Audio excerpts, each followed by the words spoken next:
ദേ നോക്കിയേ, നമുക്കിന്നൊരു പപ്പടം കറി ഉണ്ടാക്കിയാലോ. പപ്പടം ചെറുതായിട്ട് അരിഞ്ഞെടുത്തിട്ട് നമുക്ക് വെളിച്ചെണ്ണയിൽ വറുത്തെടുക്കാം.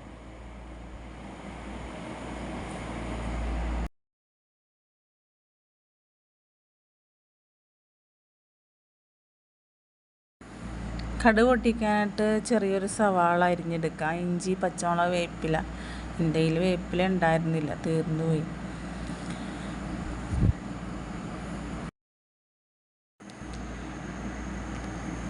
വെളിച്ചെണ്ണ ഒഴിച്ച് കടുക് പൊട്ടിച്ചെടുക്കാം.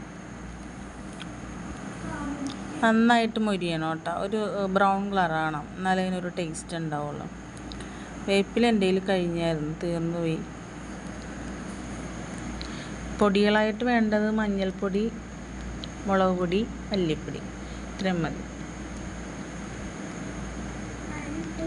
മല്ലിപ്പൊടി ഇട്ടിട്ട് മുളക് പൊടി ഇടണമായിരിക്കും ഇത്തിരിയും കൂടി നല്ലത്. അല്ലെ മുളക് പൊടി ആദ്യം ഇട്ടിട്ട് കരിഞ്ഞു പോകും. ഞാൻ പക്ഷേ ഇട്ടപ്പം തിരിച്ചായിട്ടത്. ഒരുപാട് ഇടരുത്, ഒരു 1/2 ടീസ്പൂൺ വീതം, അത്രയും മതി.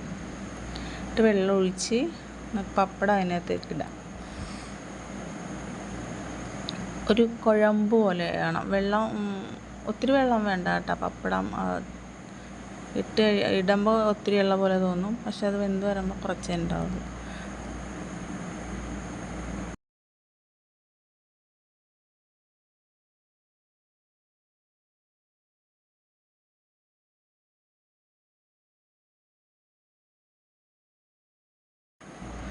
ഗ്രേവിയിൽ നന്നായിട്ട് മിക്സ് ചെയ്ത് കൊടുക്കണം.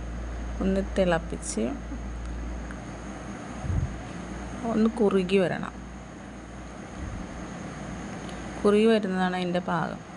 വെളിച്ചെണ്ണയിൽ തന്നെ ഉണ്ടാക്കണം കേട്ടോ ടേസ്റ്റ്.